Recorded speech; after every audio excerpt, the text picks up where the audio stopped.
इससे पहले मैं आपको बता दूं कि सुप्रीम कोर्ट के फैसले के बाद अभ्यर्थियों का क्या कुछ कहना है, आपको आइए सुनाते हैं।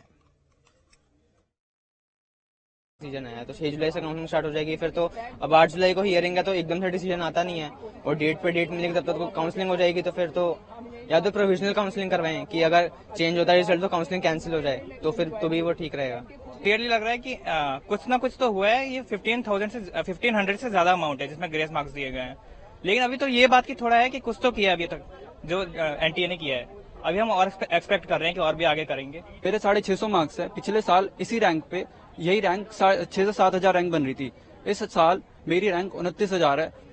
अब 29,000 पे तो मेरे को कोई कॉलेज ही नहीं मिलेगा जहां पिछले साल टॉप कॉलेज मिल रहा था। मैं तो यही चाहता हूँ जब तक इस पे पूरा फैसला ना आ जाए कि रैंक इतनी क्यों जंप कर गई, उसके पहले काउंसलिंग नहीं होनी चाहिए।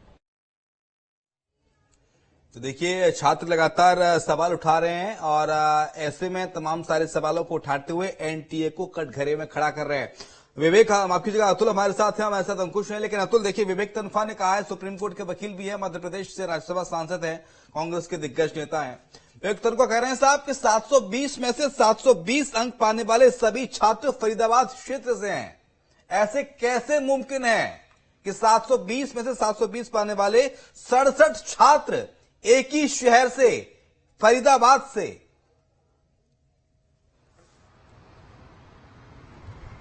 अब एनटीए पर सवाल क्यों ना उठे? इसके बाद से ही तमाम जो परीक्षा थी शक के घेरे में आ गई थी, क्योंकि एक ही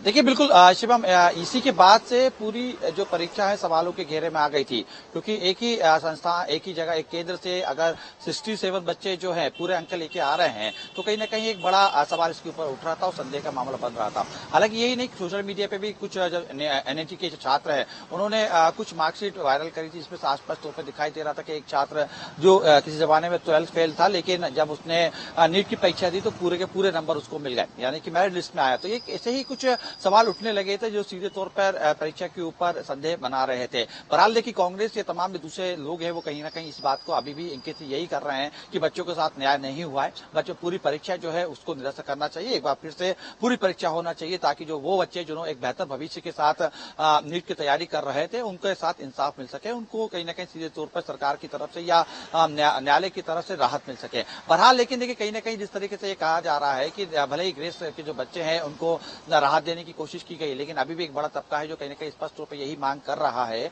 कि जो पेपर है उसको पूरी तरीके से निरस्त कर दी जाए, पुनः उसकी परीक्षा करवाई जाए, क्योंकि जिस तरीके 3 अलग-अलग याचिका सुप्रीम कोर्ट के अंदर लगी हुई है तो यही बात सामने इंकित होती हुई दिखाई दे रही है। हालांकि देखिए, अगर हम देखें शिवम, तो राजधानी भोपाल सहित मध्य प्रदेश के कई ऐसे इलाके हैं, जिसमें इंदौर की मैं बात करूं, उज्जैन की बात करूं, तमाम अलग अलग जो शहर है जिसको महानगरों की गिनती में शुमार किया गया है, उनमें कहीं ना कहीं छात्र सड़कों पर उतरे भी थे। हमने देखा था किस तरीके से अलग अलग धरना प्रदर्शन के विरोध के माध्यम से अपनी बात सरकार तक और कहीं न कहीं ऊपर तक पहुंचाने की कोशिश भी की गई थी। और कोशिश यही की गई थी कि तमाम जो छात्र हैं वो को वापिस जो भविष्य एक अंधकार में हो रहा है, सीधे तौर पर जो परीक्षा में बैठे थे, आस के साथ बैठे थे, पूरी तैयारी के साथ बैठे हुए थे, उनके अभिभावक भी कहीं ना कहीं इसको परिणाम से जिस तरीके से हताश नजर आ रहे हैं, तो इसको उनको न्याय मिल सके। न्याय कितना मिल पाएगा ये तो देखिए अभी ये कहना काफी जल्दबाजी हुई, क्योंकि न्यायालय की तरफ से जिस तरीके से एनटीए ने जवाब दिया है न्यायालय में, तो कहीं ना कहीं इस बात को लेकर सिर्फ ग्रेस के जो छात्र हैं उनको ही अभी सीधे तौर पर राहत जरूर मिलती हुई दिखाई दे रही है, लेकिन जो दूसरे छात्र हैं कहीं ना कहीं अभी उसका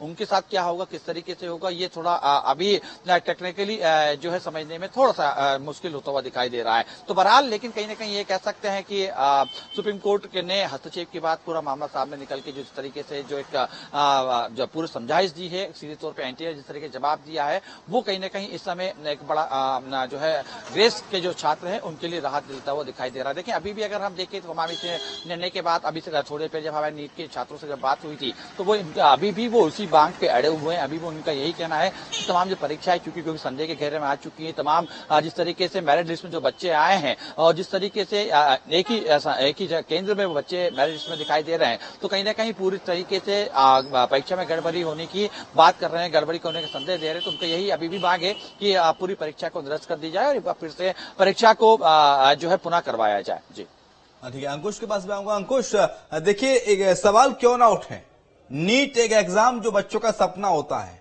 नीट जो माँ बाप का सपना होता है कि साहब नीट बच्चा क्वालिफाई करेगा उसको एक अच्छा संस्थान मिलेगा, अच्छा एक इंस्टीट्यूट मिलेगा पढ़ाई करने के लिए, डॉक्टर बनेगा, उनकी देखभाल करेगा, समाज में सेवा करेगा। बच्चों का सपना होता है 8th क्लास से 9th क्लास से हम देख रहे हैं कि साहब फाउंडेशन कोर्सेज होते हैं, क्रैश कोर्सेज होते हैं, बच्चों को पढ़ने के लिए भेज दिया जाता है कोटा, जयपुर, भोपाल, दिल्ली, और वहां पर जाके वो प्रिपरेशन करते हैं।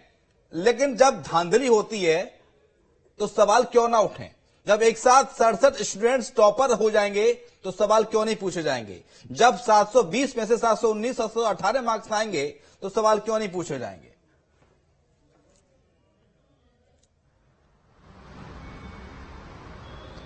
देखिए, बिल्कुल निश्चित तौर पर वो सवाल बिल्कुल लाजमी है पूछना, क्योंकि एक साथ एकदम से एक ही संस्थान के छात्र अगर मेरिट में आते हैं और एक ही शहर के,